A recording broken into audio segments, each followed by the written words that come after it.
Olá, bem-vindos a mais um E aí, professor? Olá, Martin. Oi, Walter. Hoje foi a sua vez de dizer olá. É claro, eu tenho que saber como você está. Eu vou bem, obrigado. Você está indo muito bem? Eu me sinto. Contanto que você não diga que é bom, Não. porque a Bíblia diz que não há ninguém bom, lembra? Nem sequer um. Nem sequer um. Aproveitando o ensejo, peço que as pessoas assistam nosso último programa. Muito bem, vamos encerrar nossa pequena série sobre os eventos do fim. Nós já falamos sobre a pressão do norte contra o sul e a ideia de estabelecerem o reino de Deus aqui nessa terra. E agora vamos falar rapidamente sobre o milênio.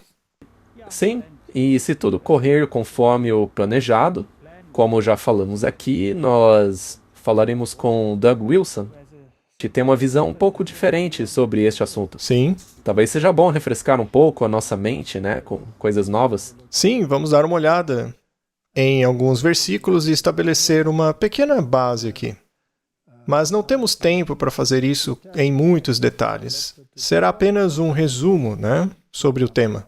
Muito bem. E de qualquer maneira, se as pessoas quiserem se aprofundar um pouco mais, no seu livro Truth Matters, acho que é o último capítulo, né? Sim, o último capítulo. Você fala mais a respeito. Lá eu falo sobre o clímax da história e o milênio. As pessoas podem baixar o livro gratuitamente? Exato, ele é de graça. Podem baixar. Vamos orar então? Claro. Nosso Pai Celestial, obrigado por nos reunir mais uma vez e nos dar essa oportunidade de conversarmos sobre os tempos em que vivemos. Por favor, nos guie, nos ilumine a mente nessa conversa, em nome de Jesus. Amém. Amém? Muito bem. O milênio aqui nesta terra. Afinal, como será o milênio aqui embaixo? Vamos refletir sobre isso e ver aonde chegamos. Já discutimos vários aspectos desse tema antes. É mesmo só para colocar um pouco mais de perspectiva a respeito. Vamos lá, fim do mundo. Muitas pessoas estão dizendo em todo lugar que este é o fim do mundo. Não pode demorar muito para Jesus voltar, não é mesmo? Mas o grande problema é o que acontece quando Jesus voltar. Porque muitos têm visões diferentes sobre este evento. Então, vamos começar com algumas citações. Cristo continua apontando a condição do mundo em sua vinda. Basta ler Mateus 24, né? Como foi nos dias de Noé, assim também será a vinda do Filho do Homem. Pois assim como nos dias anteriores ao dilúvio, comiam, bebiam, casavam, davam-se em casamento, até o dia em que Noé entrou na arca, e não perceberam, até que veio o dilúvio e os levou a todos. Assim também será a vinda do Filho do Homem. Então, Martin, só por este versículo, parece que todos serão tomados. Alguns irão para o céu e os outros serão queimados, de acordo com a parábola do joio e do trigo. Cristo não apresenta aqui um milênio temporal. 1000 anos nos quais todos devem se preparar para a eternidade. O que ele nos diz é que, assim como foi nos dias de Noé, assim será quando o Filho do Homem voltar. E a propósito, Martin, se Deus cria nessas últimas gerações uma geração temporal, um milênio, onde todos serão convertidos, o que dizer dos pobres coitados que viveram nas outras gerações? Seria justo que Deus fizesse isso? Para mim, o que você acabou de dizer é o cerne da questão. As pessoas simplesmente não aceitam isso. Ora, por acaso Deus muda? Não, ele não muda. Então, temos que ver se a nossa opinião é diferente de como Deus tem conduzindo as coisas. E se for, isso é um problema. Pois é, Martin. Todas as gerações anteriores tiveram uma chance de escolher. Só que essa geração terá uma segunda escolha? Isso não faz sentido. Mas, enfim. Como era nos dias de Noé? Deus viu que a maldade do homem se multiplicara na terra e que toda a imaginação dos seus pensamentos, de seu coração, era só má continuamente.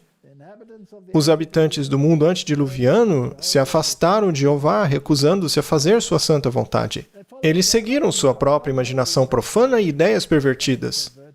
Ora, não temos a mesma situação hoje? Sim, falamos sobre isso no outro programa. O Rei do Sul estava fazendo exatamente isso. Imoralidade, pedofilia, todas essas coisas nojentas. Pizzagate, também o caso do Epstein. O que você quiser, tudo isso é nojento. E foi por causa de sua maldade que foram destruídos. E hoje o mundo segue o mesmo caminho. Não apresenta sinais de uma glória milenar. Os transgressores da lei de Deus estão enchendo a terra de maldade. Suas apostas, suas corridas de cavalo, seus jogos de azar, sua dissipação, suas práticas lascivas, paixões indomáveis estão rapidamente enchendo o mundo de violência. É terrível o que está acontecendo. Você vê as enchentes e aquelas pobres meninas em um ambiente cristão, tudo sendo levado embora. É uma situação horrível. E veja, é uma grande destruição. Veja como o mundo está agora. Fomos avisados sobre esse tipo de coisa, que o mundo envelheceria como uma roupa. Sim. Então, esse milênio, se ele for aqui na Terra, então esse reino de Deus será num lugar cheio de caos, tristeza e difamação? Sim, isso não faz sentido. Portanto, tomando como base a maneira como as profecias foram cumpridas no passado, como um critério para julgar o cumprimento daquelas que ainda estavam no futuro, ele, Guilherme Miller, o do movimento millerita, ficou satisfeito que a visão popular do reinado espiritual de Cristo, um milênio temporal antes do fim do mundo, não fosse sustentado pela palavra de Deus. Na verdade, na história, Hans Hut já tinha chegado a essa conclusão. Até mesmo o Gratan Guinness, no final de 1800, da Inglaterra, ele acreditava no milênio terrestre, mas não conseguia encontrá-lo na Bíblia. Essa doutrina, apontando para 1000 anos de justiça e paz antes da vinda pessoal do Senhor, afastou os terrores do dia de Deus. Mas, por mais agradável que seja, é contrário aos ensinamentos de Cristo e seus apóstolos, que declaram que o trigo e o joio crescerão juntos até a colheita, o fim do mundo. Que os homens maus e enganadores irão de mal a pior. Que nos últimos dias virão tempos trabalhosos. E que o reino das trevas continuará até o advento do Senhor e será consumido pelo espírito de sua boca e destruído pelo esplendor de sua vinda. Então veja que estes versos não combinam com o discurso de que haverá paz. E a propósito, quem vai restabelecer esse milênio mundial de paz? Os muçulmanos, os budistas, os cristãos? Quem vai fazer isso, não é?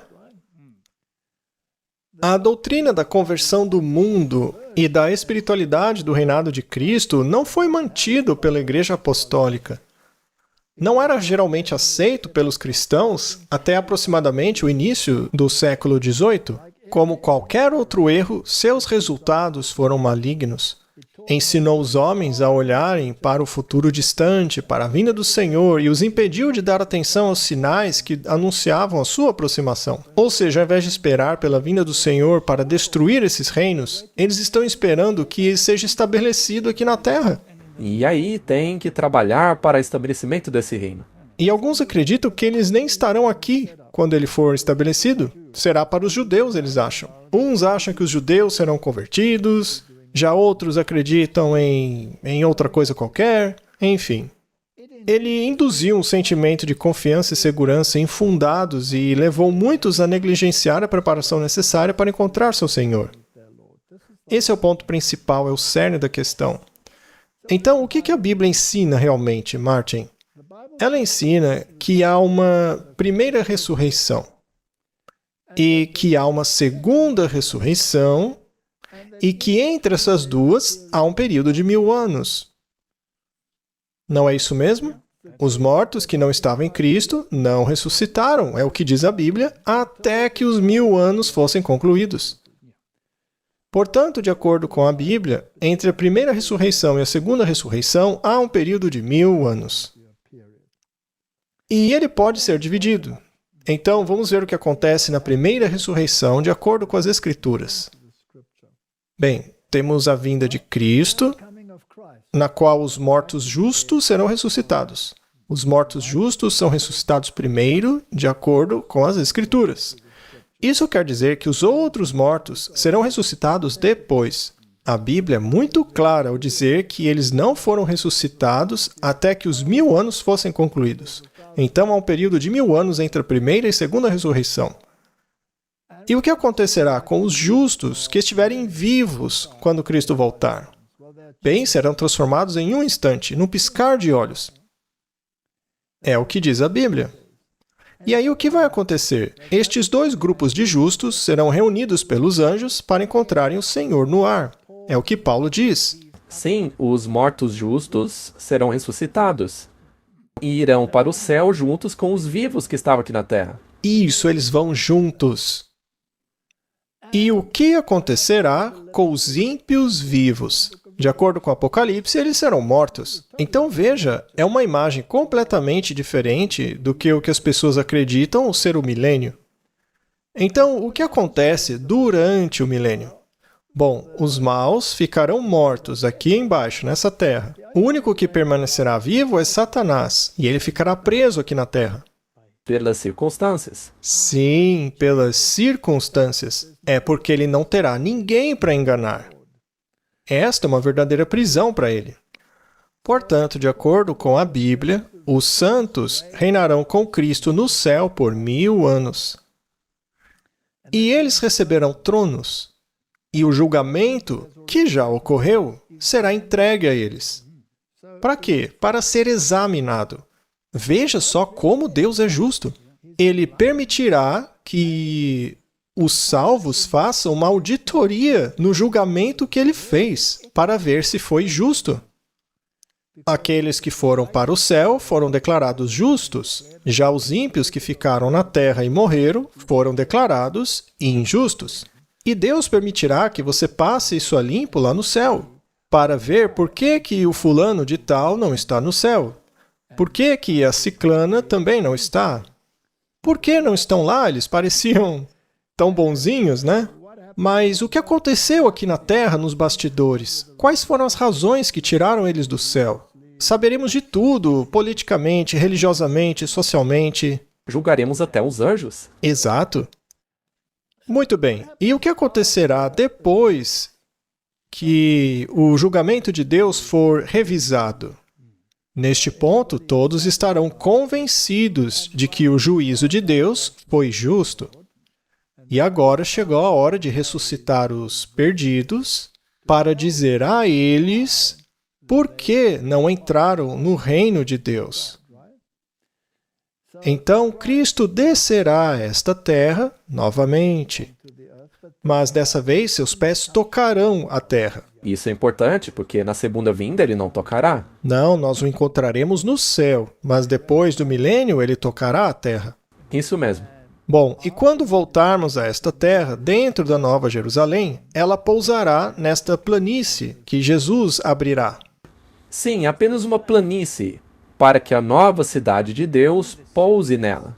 Mas é uma cidade nova em folha. Sim, não é essa Jerusalém atual. Tudo terá sido destruído por terremotos, pedras, tudo estará arruinado. Exato. E aí sim, ele ressuscita os ímpios mortos, o que dará a Satanás a oportunidade de, mais uma vez, tentar essas pessoas, os perdidos desde a época do dilúvio. O mundo antediluviano, através de todos os reinos até os tempos de hoje, com todo o seu conhecimento e know-how de como fazer guerra e maldades. E eles então tentarão atacar a Nova Jerusalém, mas acabarão sendo destruídos depois de terem sido confrontados com o que foi escrito nos livros. Então, segundo a Bíblia, a terra será renovada. Muito bem, este é o resumo. Sim, é uma história muito simples e que foi distorcida no mundo atual. Então vamos lá, Marty, vamos dar uma olhada nos versículos referentes ao milênio. Nós encontramos muitos deles por toda a Bíblia. No Antigo Testamento, Novo Testamento, em Apocalipse 11, capítulo 20, Isaías 14, 24, dizendo que há uma ruína geral na Terra por atos demoníacos e humanos, fala que o mundo será destruído. E então, se olharmos para Apocalipse 19, Mateus 24, 1 Tessalonicenses, vemos lá que há uma descrição da segunda vinda de Cristo. Depois vem a ressurreição dos justos, que lemos em Apocalipse 20, Tessalonicenses capítulo 4, e depois a morte dos ímpios que estarão vivos na segunda volta de Jesus. Então veja que estes versos não deixam dúvida alguma de que os injustos têm a sua oportunidade para se tornarem justos. Nenhuma dúvida. A chance deles é agora, até a segunda vinda. Se fosse do jeito que o pessoal fala, para Deus ser justo, ele tinha que dar a todos uma segunda chance. Mas não, todos têm apenas uma. A Bíblia diz que é dado aos homens morrer uma só vez.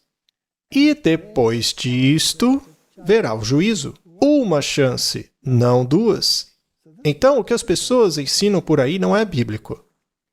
Mas, muito bem, vamos rever o que acontece durante o milênio. Neste período, Satanás estará preso pelas circunstâncias. Apocalipse 20, Isaías capítulo 14. Os maus estarão mortos, como já vimos, né? Estarão mortos. Os que já estavam mortos continuarão mortos. Ninguém ressuscita. E os que estavam vivos na segunda vinda de Jesus serão mortos. Inclusive, a Bíblia diz que eles se tornarão como esterco no chão, porque não haverá ninguém para enterrá-los. A terra ficará desolada. Será mais uma vez como um abismo, deformada, sem forma. Tudo será ruína total e completa. Nós vemos isso em Apocalipse 20 e Jeremias capítulo 4. Já os salvos de todas as eras estarão com Cristo no céu. Haverá uma espécie de revisão do julgamento feito por Deus. Nós lemos isso em Apocalipse 20 e em 1 Coríntios capítulo 6. E o que acontece depois do milênio? A Nova Jerusalém desce à terra em Apocalipse 20 e 21. Os ímpios de todas as eras são ressuscitados e se juntam novamente a Satanás para atacar a cidade de Deus. Apocalipse 20. Em seguida ocorre a fase executiva do julgamento, a execução da sentença. O fogo desce do céu e os consome. Obadias diz que serão consumidos e se tornarão fumaça. Eles desaparecerão, como se nunca tivessem existido. Satanás e os ímpios serão destruídos. A terra será purificada com fogo e renovada. É claro que a Nova Jerusalém estará protegida deste fogo, assim como os 3 amigos de Daniel, que permaneceram intactos na fornalha ardente. Deus é um fogo consumidor. Sim. Então, tudo que estiver com ele será protegido. O pecado não existirá de novo. Malaquias diz claramente que haverá cinza sobre os pés deles. Ora, se haverá cinzas, o inferno não queimará para sempre. Será um fogo que consumirá o que tem que consumir até que tudo finalmente seja consumido. E a propósito, quando você lê o Antigo Testamento sobre o destino de Lúcifer, lá diz que um fogo sairá dele e o devorará e o transformará em cinzas. Então, essa é uma situação que encontramos muito comumente. Muito bem, que conceitos existem sobre o milênio? Existem esses 3 conceitos básicos, e alguns deles têm aspectos diferentes. O catolicismo e alguns grupos protestantes conservadores acreditam no amilenismo. Ou seja, não tem milênio. A igreja manda. Para sempre. Basicamente para sempre. Eles governarão para sempre. Para eles, eles vão dominar a terra aqui, e Jesus pode ficar lá em cima. Nem precisa voltar. Pode ficar lá em cima com os santos, mortos, o que for. As almas penadas que estão lá em cima. Mas a Bíblia não ensina isso. Mas enfim. E enquanto isso, a Igreja Católica ficará aqui embaixo, reinando e governando a terra. Todos os seres humanos adorando o Papa e tudo mais. Isto é o amilenismo. A Igreja manda. Temos o pós-milenismo. Neste caso, Cristo só vem depois do milênio. Então, durante estes 1000 anos aqui na Terra, a igreja governará, ou sei lá, as tribos de Israel, etc, etc. A Bíblia também não fala nada sobre isso.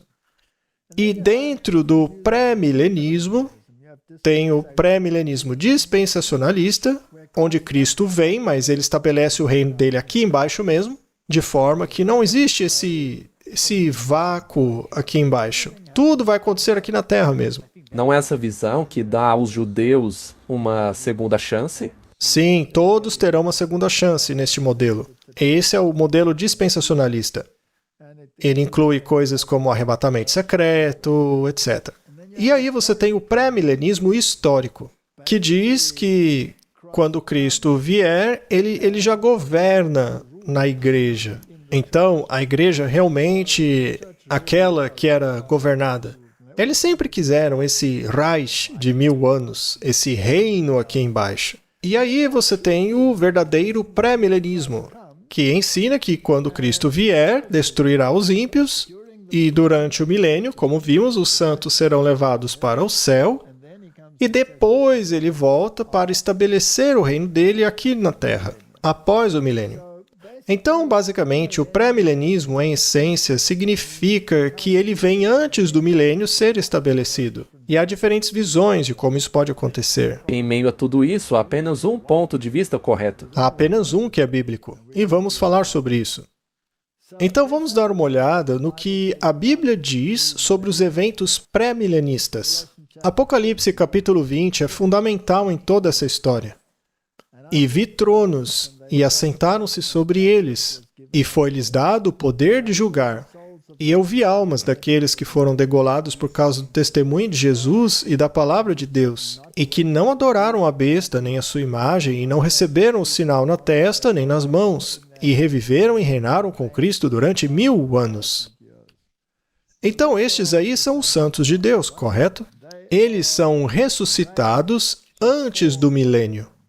Caso contrário, não poderiam ir para ele com o céu para reinar por 1000 anos. Então isso acontece antes do milênio, para que eles possam finalmente reinar com Cristo durante 1000 anos, certo? Exatamente. Agora, algumas pessoas acham que isso aí acontece literalmente na Terra. Não, porque em nenhum lugar na Bíblia diz que isso será na Terra.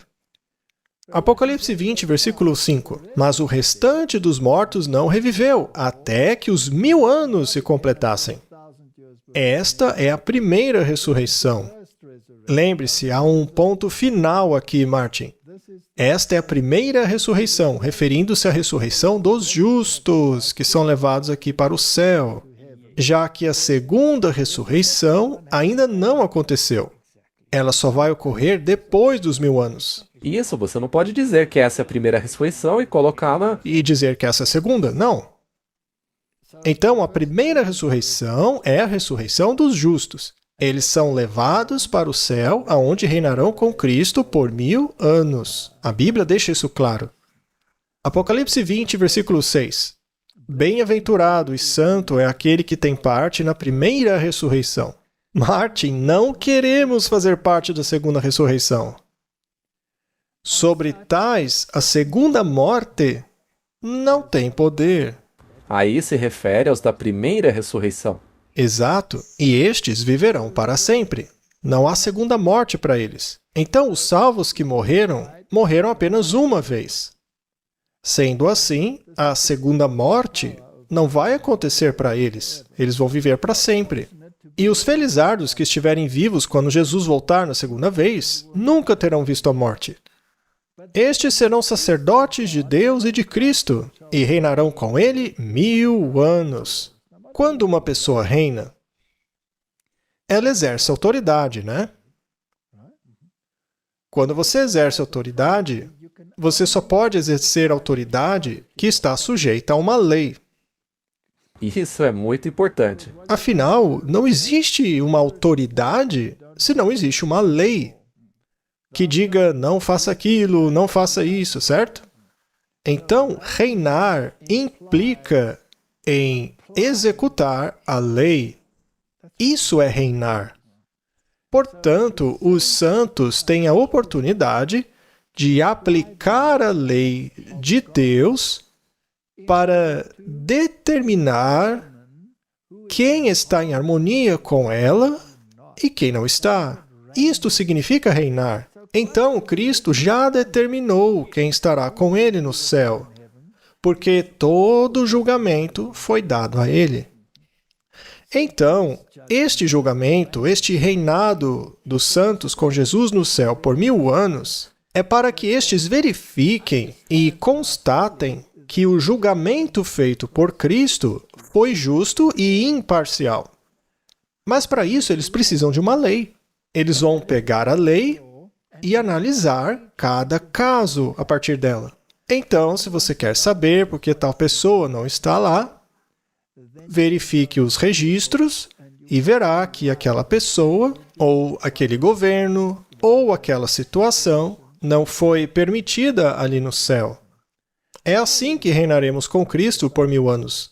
Você, como professor, com certeza já corrigiu muitas provas em sua vida. Sim, infelizmente muitas. E existe uma norma que você usa para determinar quem errou e quem acertou. Exatamente. É a mesma coisa. Correto? Então, é assim que reinaremos. Porque se você pensa que vai dar ordem aos anjos e ser o grande chefão lá no céu, não será assim. Seremos como irmãos e irmãs. A única regra que teremos é aplicar as leis às situações. É isso que um governante faz. Exatamente. E se a pessoa acha que ela vai ditar as regras lá em cima, essa pessoa também tem que entender como Deus governa lá em cima, como Ele trabalha. Sim, não somos senhores uns dos outros. Não é assim que funciona. Então, o reino de Deus é muito diferente de como operam os reinos aqui na Terra. Os nossos são ditatoriais. Temos que tirar esse espírito ditatorial do nosso sistema. Seja você um pai, ou um marido, ou namorado, ou namorada. Se você tem um espírito ditatorial, supere isso. Ou, se você é um chefe, supere isso. Muito bem. Então, obviamente, Cristo já terá feito o seu julgamento. E este julgamento é chamado de juízo pré-advento. Ele está acontecendo no céu agora mesmo. E esse é um fator muito criticado. Sim. Eles acham que não tem isso. Já fizemos um programa todo sobre este assunto. Você pode colocar um link sobre isso novamente, onde ensinamos que há sim um julgamento pré-advento. Eu acho que o Robert e o Marlon também falaram sobre isso, né? Então esse assunto já foi discutido aqui exaustivamente. É impossível que não esteja havendo um julgamento no céu agora. Quando ele voltar, já está decidido quem está salvo ou não. Isso. E um outro nome para esse julgamento é juízo investigativo. Isso mesmo. Porque todos os casos têm que ser investigados antes que ele volte. E durante o milênio nós vamos julgar, ou seja, vamos analisar para constatar se o juízo foi justo. Isso mostra como Deus é maravilhoso. Ele não precisava fazer isso. Mas vamos lá. Apocalipse 22, versículo 12. E eis que cedo venho, e a minha recompensa está comigo, para retribuir a cada um segundo a sua obra. Então, já precisa ter havido uma investigação, um julgamento, para dar a cada um a sua recompensa de acordo com o que fez. 1 João 3, versículo 4. Todo aquele que comete pecado também transgride a lei, porque o pecado é a transgressão da lei. Então é assim que você determina se algo é bom ou mal. Sim, essa é a norma que dita o que é certo e errado. E por quê? Porque a lei opera a ira, pois onde não há lei, não há transgressão. Então, naturalmente, deve haver uma lei para que o transgressor seja punido. Não é difícil de entender. Em Tiago, lemos que todo aquele que guarda toda a lei, mas erra em um ponto, é culpado de errar em todos. Isso aí é interessante. Satanás começou cobiçando a posição de Cristo. Ou seja, ele quebrou o 10º mandamento, né? E uma vez que ele cobiçou a posição de Cristo, ele queria ser um outro Deus além de Cristo. Quebrou o 1º mandamento. E assim ele se fez um ídolo para os outros. Portanto, quebrou o 2º mandamento. E assim blasfemou contra Cristo, porque assumiu uma posição que não era a dele. E assim usurpou a autoridade de Cristo, quebrando assim o quarto mandamento. Ele não honrou o seu pai, o seu Criador. Então, quebrou o quinto mandamento. E, finalmente, ele matou o Cristo, quebrando o sexto, o que já havia feito em sua mente. E ele só conseguiu tudo isso por meio da mentira. E ele teve um relacionamento adúltero consigo mesmo. Porque ele fez de si mesmo um ídolo. Então, ele tornou-se um apóstata em relação a Deus. Isso é adultério espiritual, ele quebrou o sétimo mandamento. Ele era um mentiroso, ladrão, assassino, ele quebrou tudo. Muito bem. Pois o mesmo que disse, não adulterarás, também disse, não matarás. Ora, se não adulteras, mas matas, tornas-te transgressor da lei. No caso de Davi, o que ele fez? Cometeu adultério. E para encobrir isso, ele cometeu assassinato. A mesma coisa. Falem e façam assim, como aqueles que serão julgados pela lei da liberdade. Portanto, a norma de julgamento é a lei. Veja só, a lei é a lei da liberdade. Ela te liberta se você aceitá-la. Te liberta do pecado. Eclesiastes diz, a conclusão de tudo isso é, teme a Deus e guarda os seus mandamentos, porque isso é o dever de todo homem. Porque Deus há de trazer a juízo toda a obra, e até tudo que está encoberto, quer seja bom, quer seja mal. Não há dúvidas de que a lei é o padrão, é a norma. Então, em Apocalipse 14, quando diz, temei a Deus e dai-lhe glória, o caminho para temer a Deus é guardar os mandamentos. É assim que damos glória a Ele, imitando o seu caráter. Certo? É algo tão óbvio. É óbvio, não é? E Atos 17:31, porque Ele designou um dia em que julgará o mundo em justiça por meio do homem que Ele destinou. E disso deu certeza a todos, ressuscitando-o dentre os mortos. Então, Martin, quem fará o julgamento? Jesus? O julgamento que os santos farão é apenas uma confirmação do julgamento que Jesus já fez. Sim, é como uma auditoria. Eclesiastes 3:17. Eu disse em meu coração, Deus julgará os justos e os ímpios, pois há um tempo para todo propósito e toda obra. E Pedro diz, porque já é tempo que comece o julgamento pela casa de Deus. E se começa por nós, qual será o fim daqueles que desobedecem o Evangelho de Deus? Então, Martin, se você sabe a verdade, mas não a pratica, isso é ruim para você. É muito pior. No episódio anterior, você falou sobre isso. Deus usa padrões diferentes dependendo do que a pessoa sabe e o que não sabe. Isso, porque Deus releva o tempo da sua ignorância. Mas se você sabe o que é certo e não faz, isso é pecado.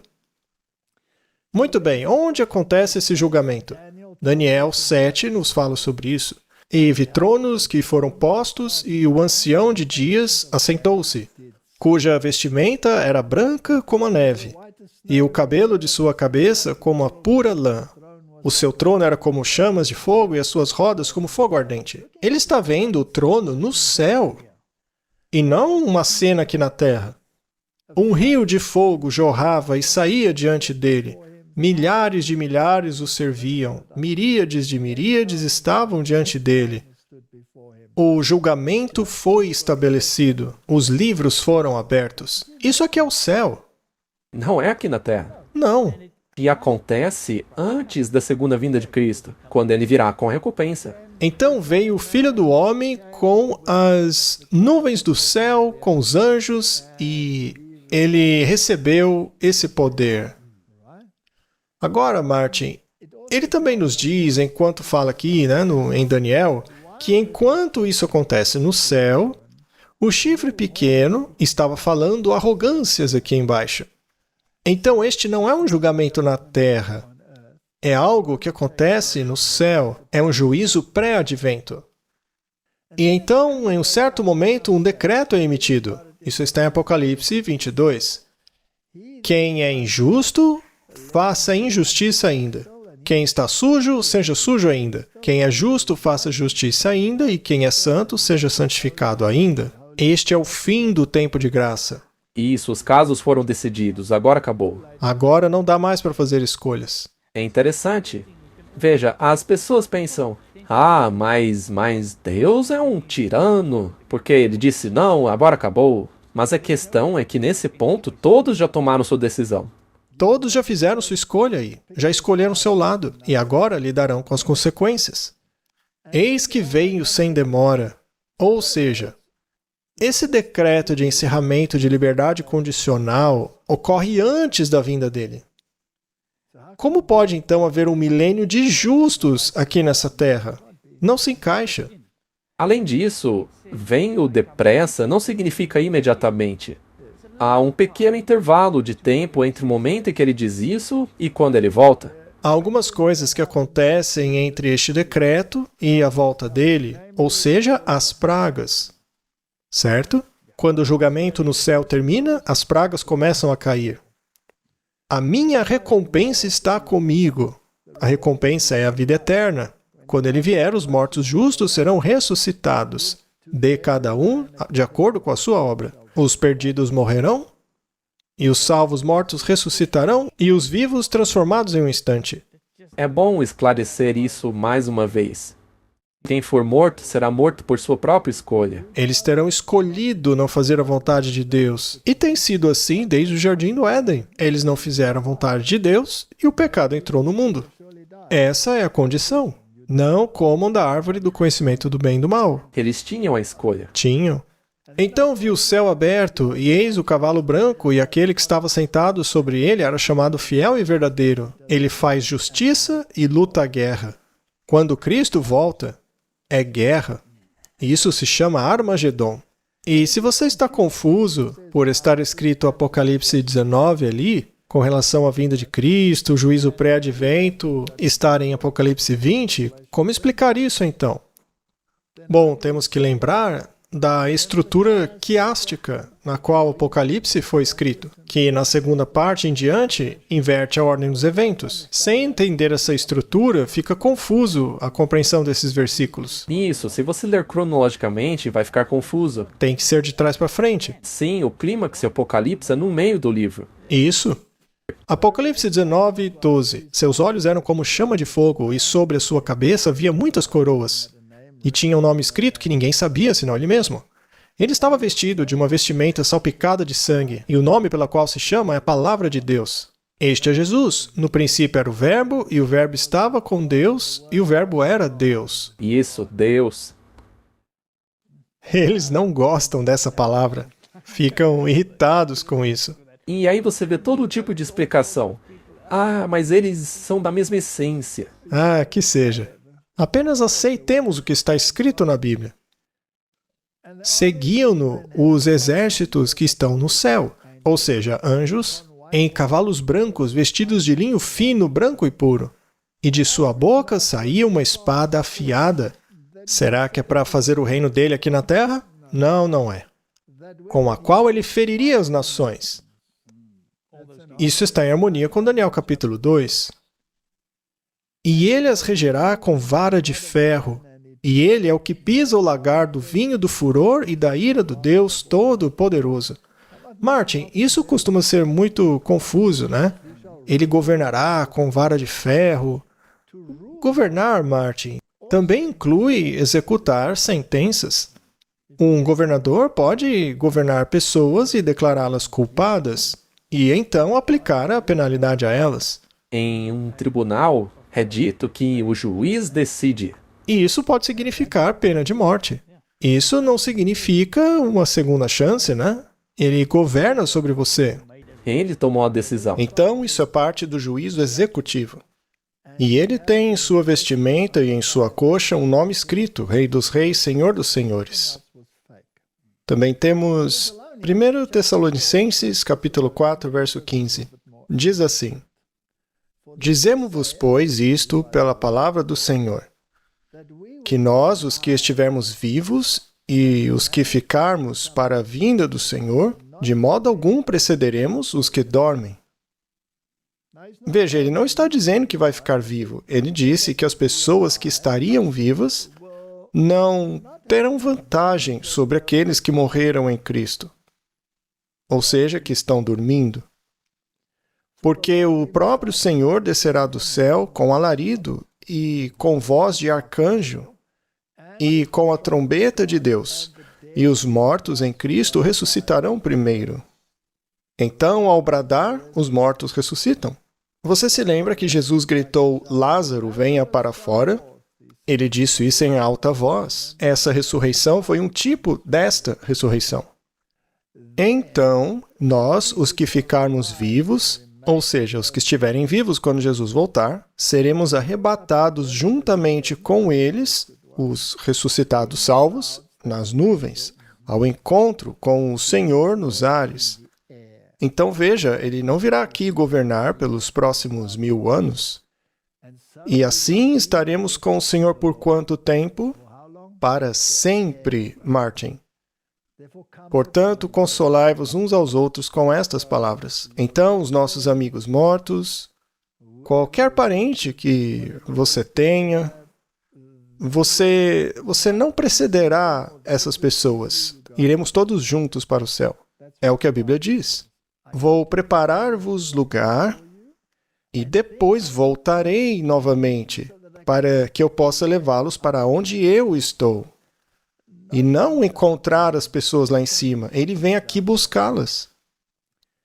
E agora veremos novamente o que acontece durante o milênio. Eu vi um anjo, Apocalipse 20, versículo 1 em diante. Vi um anjo descer do céu, tendo as chaves do poço do abismo e uma grande corrente na mão. E ele prendeu o dragão, a antiga serpente, que é o diabo e Satanás, e o amarrou por 1000 anos. Ou seja, ele não terá nada para fazer, ninguém a tentar. Essa é a sua prisão. Ficará preso aqui apenas aguardando a condenação. Ele contemplará por 1000 anos a destruição que causou. Porque, segundo a Bíblia, quando Jesus volta, o mundo é todo destruído. E houve um grande terremoto, e uma chuva de granizos pesadíssimos caíram e destruiu tudo. E lançou-o no abismo, e ali o prendeu, e colocou um selo nele, para que não enganasse mais as nações, porque já não haverá mais nações, né?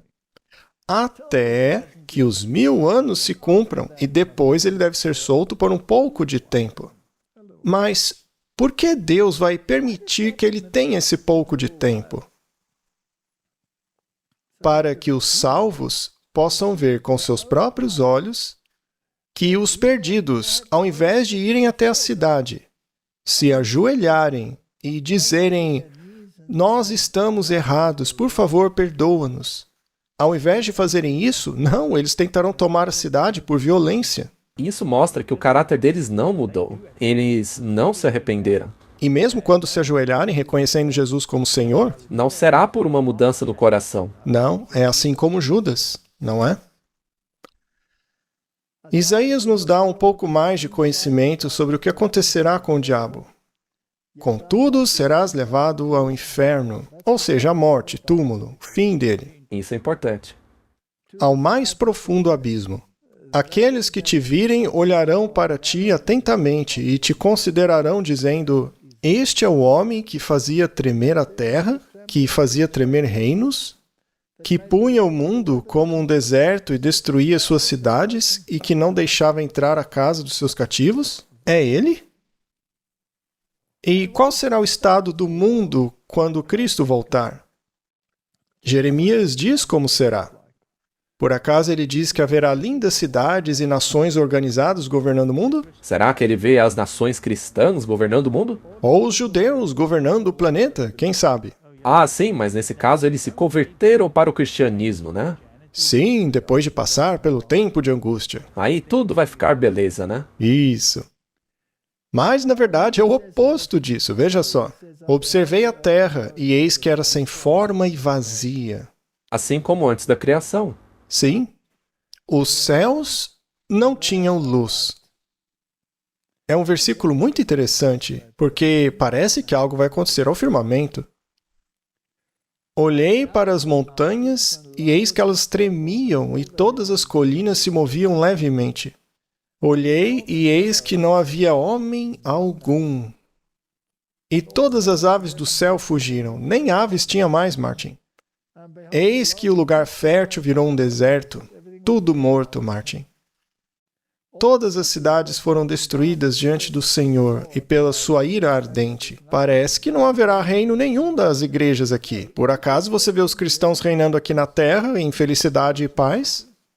Well, depois das pragas caírem e Jesus voltar, todos os salvos estarão no céu. Não fica nada aqui na terra. Nada, tudo destruído. Isaías descreve isto desta forma no capítulo 24. E acontecerá naquele dia, ou seja, a volta de Jesus, que o Senhor castigará os exércitos dos altos que estão nas alturas e os reis da terra sobre a terra. Veja que não há citação alguma de um reino terrestre. Eles serão ajuntados como os presos são ajuntados na cova, serão encerrados na prisão, ou seja, a morte. E depois de muitos dias serão visitados. Que muitos dias são esses? Os 1000 anos. O milênio, porque os mortos não voltarão a viver até que os 1000 anos terminem. Não foi o que lemos? Que os ímpios vivos seriam mortos e ficariam espalhados sobre a superfície da terra como esterco? Martin, a Bíblia diz totalmente diferente do que o mundo diz. Então a lua será confundida e o sol envergonhado, quando o Senhor dos Exércitos reinar no Monte Sião. Aonde fica esse Monte Sião, Martin? Deve ser no céu. Com certeza. Diante dos seus anciãos gloriosamente. Salmo 110 nos fala o que acontece com os reis. O Senhor, à tua direita, ferirá os reis no dia da sua ira. É a mesma coisa, Martin. Ele julgará entre as nações e encherá tudo de cadáveres. Veja, eles não terão chance. Ferirá os cabeças de muitos países. Acabou, já era. E é interessante que, para Israel, Deus disse que a terra era para ser trabalhada 6 anos e o 7º ano ela devia descansar. Então, a terra deve ser trabalhada durante 6.000 anos e por 1000 anos será o sábado dela. Sim, um dia por 1000 anos. Esta é a semana cósmica, Martin. Todos os pioneiros acreditavam na semana cósmica. E eu encontro isso no espírito de profecia. Infelizmente, isso não é popular hoje, né? Bom, mas a popularidade nunca foi o caso quando se trata da verdade. Muito bem, agora vamos falar do julgamento dado aos santos. Então vi os tronos e os que neles se assentaram, e foi-lhes dado o julgamento.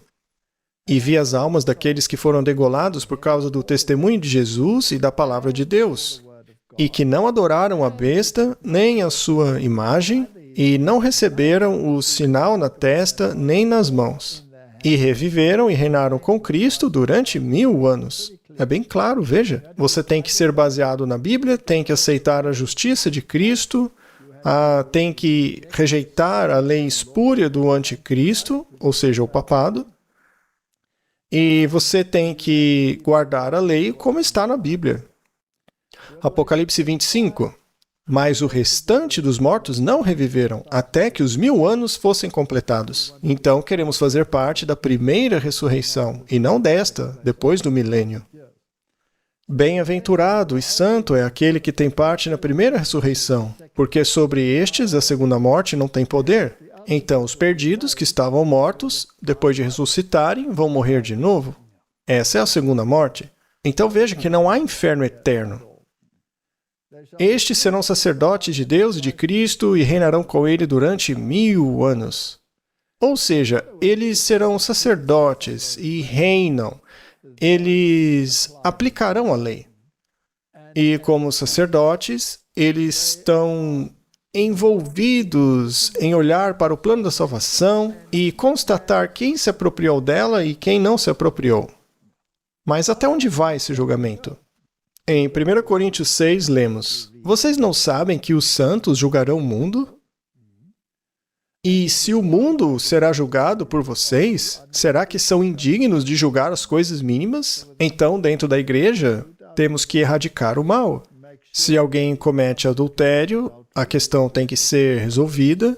Se alguém roubar, temos que lidar com a situação. Se alguém blasfemar contra Deus, temos que denunciar. Não sabes que julgará os anjos? Quais anjos? Fora os caídos. Correto. Também analisaremos os casos deles. Quanto mais as coisas pertencentes a esta vida. Então, o julgamento é muito amplo. Exato, quando estivermos julgando nos tronos, os registros de todos serão abertos, inclusive os dos anjos. Eu mal posso esperar para ler alguns deles. Eu gostaria de ouvir ou olhar para... Enfim, talvez assistir o DVD celestial de algumas das intrigas políticas para saber quem estava por trás dessas coisas que estamos vendo. O que é realmente verdade? Provavelmente será um vídeo... como se chama? Alguma coisa parecida com o YouTube. Não vai ser um DVD. Não, você não vai ter que inserir um disquinho. Acho que a imagem simplesmente vai aparecer à nossa frente. Talvez virtual, eu não sei. Sim, poderá ser realidade virtual. Eventos pós-milenaristas. O que acontece então? Apocalipse capítulo 20. Lembre-se do quiasma, agora estamos lendo de trás para frente. Quando acabarem os 1000 anos, como já vimos, haverá uma ressurreição dos injustos, correto? Isso quer dizer que Satanás será solto de sua prisão. Ele terá mais uma vez com quem conversar e tentar para enganar as nações, ou seja, os injustos ressuscitados, que estão nos 4 cantos da terra, Gog e Magog. Certo? Seria interessante explicar isso porque as pessoas têm muitas dúvidas a respeito. Muito bem. Algumas pessoas pensam que se trata dos russos, etc. Mas isso, na verdade, significa escondido. Tudo que estava escondido está sendo revelado. E isso é depois do milênio. E os reúne para a batalha. Ora, se você luta contra Deus e seus preceitos, isso é uma guerra. E todas as guerras que Israel teve eram tipológicas destas guerras aí. E o número deles era como a areia do mar. Haverá muito mais pessoas perdidas do que salvas. E vi um grande trono branco e aquele que estava sentado sobre ele, aquele de cuja presença fugiram a terra e o céu, e não se achou lugar para eles. Então, com o que eles estão falando? Estão vendo o trono de Deus se erguendo acima da cidade santa. E o rei, Jesus, está sentado no trono. E todo o juízo foi dado a ele, certo? Agora, neste ponto aí, os salvos já revisaram o julgamento. Verificaram por que os perdidos não foram ressuscitados. E agora vem a execução da sentença. E isso não é prerrogativa deles. É Deus que exercerá essa prerrogativa. E vi os mortos, grandes, pequenos, de pé diante de Deus. Os livros foram abertos, e o livro da vida foi aberto. E os mortos foram julgados pelas coisas que foram escritas nos livros segundo as suas obras. Ou seja, eles serão confrontados com a sua história. É por isso que a Bíblia diz que nada estará oculto que não será revelado. E eles não poderão dizer que não é assim, porque eles poderão ver na realidade virtual do céu exatamente quando eles rejeitaram sua salvação. Não haverá casos arquivados. Certo? Então, os livros determinarão qual é a situação. E logo em seguida, eles serão destruídos. Veja que isso também acontece após o milênio. Porque eles tiveram que ser ressuscitados. Isso levou 1000 anos, certo? E o mar entregou os mortos que nele havia. E a morte e o inferno entregaram os mortos que neles havia. Foram julgados cada um segundo suas obras, e a morte e o inferno foram lançadas no lago de fogo. Aqui está a definição, se as pessoas ao menos entendessem isso. Esta é a segunda morte. Há uma definição. Não é algo que queima para todo sempre. Não, é simplesmente a segunda morte. E esta segunda morte não tem poder sobre os salvos. Eles não morreram a segunda morte. Somente os maus morreram a segunda morte. E todo aquele que não foi achado escrito no livro da vida foi lançado no lago de fogo, que não queimará para sempre. As consequências desse fogo são eternas. Os ímpios nunca mais ressuscitarão depois dessa destruição, se tornarão cinzas sob os pés, conforme diz Malaquias.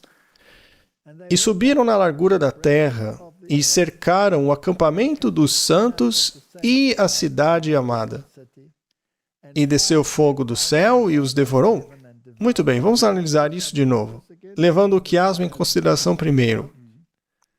Bom, então eles primeiro atacam a cidade, e eles têm que estarem vivos para fazer isso, certo? E aí eles serão confrontados com os livros, aí desce o fogo de Deus do céu e os devora. O que significa a palavra devorar, Martin? Obliterar. Obliterar. Eu só quero reiterar o que você acabou de dizer. As pessoas têm que lembrar que é quase como se estivéssemos lendo ao contrário.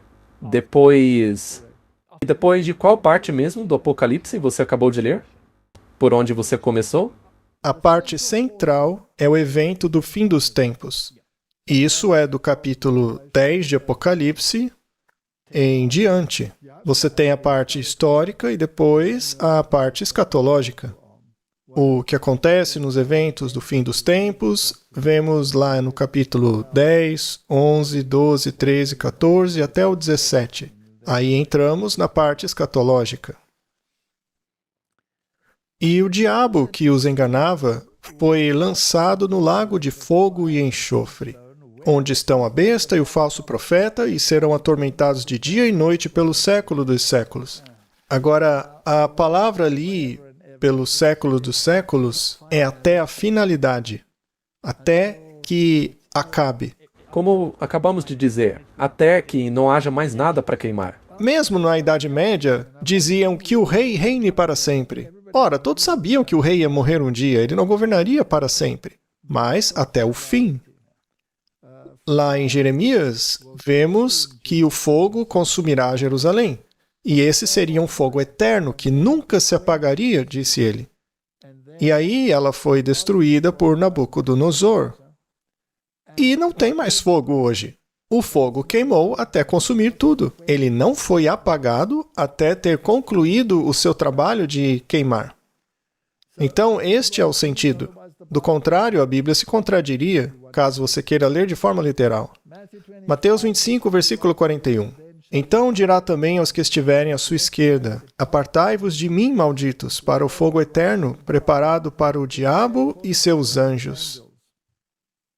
Não era para o ser humano morrer nesse fogo, Martin. Não, porque o fogo era reservado para o diabo. Sim, ele não era para o homem. Era para o diabo e seus anjos. Mas, por escolha, a humanidade tornou-se participante da punição. Vamos esclarecer um pouco. Malaquias 4:1. Eis que vem o dia que arderá como um forno. É o fogo do qual estamos falando. Aonde todos os soberbos, sim, todos os que praticam a impiedade, serão como restolho. Ou seja, cinzas. E o dia que vem os queimará, diz o Senhor dos Exércitos, de sorte que não lhes deixará nem raiz nem ramo. O quão definitivo é isso, Martin? Versículo 3 diz: E pisareis os ímpios, porque se farão cinza debaixo das plantas dos vossos pés naquele dia. Então o fogo queimará até concluir seu trabalho. Debaixo da sola dos seus pés naquele dia, diz o Senhor dos Exércitos. Então veja com que clareza isso explica os aspectos simbólicos dessa destruição. Nunca foi para o homem, porque Cristo pagou o preço por todos. Todo aquele que nele crê não perecerá. E depois que o fogo tiver acabado, teremos o privilégio de testemunhar o poder criador de Deus. Veja, nem mesmo Adão e Eva tiveram esse privilégio. Não é legal? Veremos Deus recriar a terra. E talvez Adão e Eva, não sei, a Bíblia não fala sobre Eva, mas diz que o segundo Adão e o primeiro Adão estarão no céu. Sim, eles vão se abraçar. Sim, eles se abraçarão. 2 Pedro 3, versículo 10. Mas o dia do Senhor virá como ladrão de noite, no qual os céus passarão com grande estrondo, e os elementos se derreterão ardendo, e a terra e as obras que nela há serão queimadas. Aí, Martin, mais uma vez. Mais adiante na Bíblia é dito que o povo de Deus não precisa ter essa experiência de ladrão à noite. Então, somente se você não estiver informado ou despreparado, aí sim será uma grande surpresa para você. Mas se você estiver esperando a vinda do Senhor, observando os sinais, neste caso, não deveria ser um ladrão à noite. Exato. Ora, visto que todas estas coisas hão de ser dissolvidas, que pessoas deveis ser em santo trato e piedade, aguardando e apressando-vos para a vinda do dia de Deus, em que os céus, em fogo, se dissolverão, e os elementos ardendo se fundirão. Contudo, segundo a sua promessa, aguardamos novos céus e uma nova terra, nos quais habita a justiça. E aí ele diz que Sodoma e Gomorra são um exemplo do que acontece no final, sofrendo o fogo eterno, que não pode ser apagado. Mas Sodoma e Gomorra não queima hoje, porque foram consumidas, viraram cinzas. Mas as consequências ainda estão lá. Se decidimos fazer o mesmo que eles fizeram, aí teremos o mesmo destino. Mesmas consequências. E então ele vê a cidade santa, a nova Jerusalém, descendo da parte de Deus, do céu, preparada como uma noiva adornada para o seu marido. Mas veja, a cidade desceu antes da segunda ressurreição, porque estamos lendo de trás para frente, lembra? E após descer, ela será preservada entre aquele fogo que cai do céu, porque o trono se ergue acima da cidade, certo? É como quando você purifica algo no fogo. Por exemplo, a prata ou algo assim. Correto? O povo de Deus realmente passou pelo fogo lento da purificação, não é? Isso mesmo. E aqui veremos... Mas Deus sabe que somos fracos, então Ele manteve a temperatura até um ponto em que não nos consumisse. Martin, ao continuarmos lendo a história, veremos que Deus recriará tudo. E então nós construiremos casas e plantaremos vinhas. Ou seja, nós teremos uma morada terrena. Teremos uma mansão na cidade que Deus nos preparou. Jesus disse que iria preparar-nos esse lugar. Então teremos uma morada na cidade e também uma morada fora dela, em uma fazenda. Construiremos nossas casas, e o leão e o cordeiro morarão juntos. Que legal, hein? E quando o leão passa, você diz, ei, gatinho, gatinho. Ele vem e começa a se esfregar em você. E talvez vejamos também alguns répteis gigantes, mas com aparência muito agradável e amigável, não é? Nenhum rugido de violência da parte deles. Eu também estava pensando que não haverá labuta. O trabalho não será difícil, porque ao pensar em fazenda agora, eu já penso em tirar as ervas daninhas, todo aquele trabalhão, mas não será assim. Tudo voltará a ser como o plano original de Deus, e Ele enxugará todas as nossas lágrimas. Mas por que Ele vai ter que enxugar as nossas lágrimas? Ora, porque algumas pessoas não estarão lá, e nós vamos chorar por causa disso. Mas com o passar do tempo, à medida que vivermos juntos com os irmãos salvos, eventualmente a dor vai desaparecer. E veja o conhecimento que vamos adquirir sobre o universo de Deus. Porque não haverá mais mentiras. Não vai ter mais Hollywood com seu teatro jesuíta, suas teologias podres ou sua ciência jesuíta. Aprenderemos a verdadeira ciência. Não haverá historinha de evolução. Não haverá dúvidas.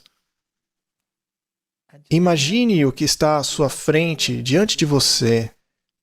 Todos os segredos que desvendaremos, descobriremos, estudaremos. Será incrível. Tenho certeza de que quando chegarmos lá, veremos que a luta valeu a pena. Sim, com toda certeza. E veja, tudo que você sempre sonhou em aprender ou fazer nessa terra, mas não teve a oportunidade, Lá você poderá fazer, porque o tempo não será mais um problema. Tocar um instrumento. E, aliás, quantos instrumentos será que seremos capazes de tocar? Uma infinidade. Quanto da natureza poderemos investigar? Bem, aquilo que nenhum olho viu ou nenhum ouvido já ouviu. Será espetacular. Absolutamente espetacular. Portanto, o que a Bíblia ensina é muito melhor do que essa história de milênio aqui na Terra. Vamos encerrar com uma oração. Pai Celestial, Tua Escritura tem uma bela conclusão para as lutas e turbulências e lágrimas e catástrofes desta vida. Eu oro para que tudo isto que lemos na Bíblia hoje se torne uma realidade em breve, para que o sofrimento e as lágrimas desta terra cheguem ao fim, e o domínio dos tiranos e das leis injustas também cheguem ao seu fim, e que o ódio entre grupos de pessoas também chegue ao fim, para que amemos a Deus e ao próximo como a nós mesmos. Em nome de Jesus, amém.